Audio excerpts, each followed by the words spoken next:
नमस्कार मित्रांनो, आपल्या यूट्यूब चॅनलवरती तुम्हा सर्वांचं पुन्हा एकदा स्वागत. तर मित्रांनो, बातमी अशी आहे की शिवसेना ठाकरे गटाचे खासदार संजय राऊत यांनी दाखल केलेल्या मानहानीच्या फौजदारी तक्रारी प्रकरणी माझगाव न्यायदंडाधिकाऱ्यांनी भाजप नेते आणि मत्स्य व्यवसाय आणि बांद्रे विकास राज्यमंत्री नितेश राणे यांच्या विरोधात जामीनपात्र वॉरंट काढले आहे. नितेश राणे यांच्याकडून 7 मे रोजी एक वक्तव्य करण्यात आले होते. ते म्हणजे येत्या 10 जूनपर्यंत संजय राऊत राष्ट्रवादी काँग्रेस पक्षात प्रवेश करतील असे नितेश राणे म्हणाले होते. त्यांच्या या वक्तव्यावर संजय राऊत यांनी अब्रूनुकसानीचा दावा केला होता.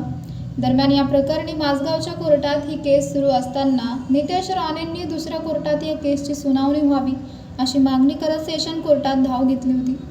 मात्र सेशन कोर्टाने नितेश राणेंची ही मागणी अगदी फेटाळून लावली. त्यानंतरच्या दोन्ही तारखांना नितेश राणे हजर न राहिल्याने माझगाव कोर्टाने आता नितेश राणेंविरोधात जामीन वॉरंट काढले आहे. त्यामुळे आता नितेश राणे यांना कोर्टात उपस्थित राहून जामीन घ्यावा लागणार आहे. सत्तांतरांच्या नाट्यकाळात ठाकरे गटाचे नेते संजय राऊत हे राष्ट्रवादी काँग्रेसमध्ये प्रवेश करणार असल्याचे वक्तव्य नितेश राणे यांनी केले होते. मे 2023 मध्ये नितेश राणे यांनी संजय राऊत यांचा उल्लेख साफ म्हणून केला होता. यानंतर संजय राऊतांनी नितेश राणेंविरोधात अब्रूनुकसानीचा फौजदारी खटला दाखल केला होता. संजय राऊत राष्ट्रवादी काँग्रेसमध्ये प्रवेश करणार असल्याचं विधान नितेश राणे यांनी केलं होतं. हे विधान म्हणजे माझी सार्वजनिक बदनामी असल्याचा आरोप करत संजय राऊतांनी न्यायालयात याचिका दाखल केली होती. दरम्यान संजय राऊत यांच्या याचिकेनुसार महाराष्ट्राच्या राजकारणात आणखी एक भूकंप होणार आहे.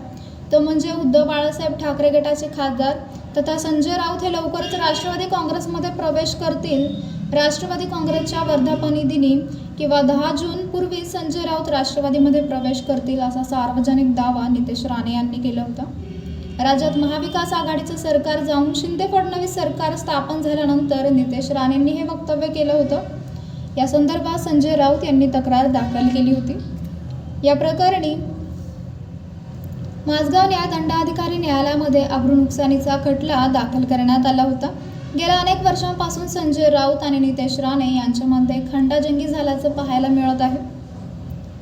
तर मित्रांनो, आपल्याला काय वाटते? आपली प्रतिक्रिया आम्हाला कमेंट बॉक्सच्या माध्यमातून नक्कीच कळवा. आणि आपण चॅनलवर नवीन असाल तर चॅनलला नक्की सबस्क्राईब करा. भेटूयात पुढच्या व्हिडिओज. तोपर्यंत धन्यवाद. जय महाराष्ट्र.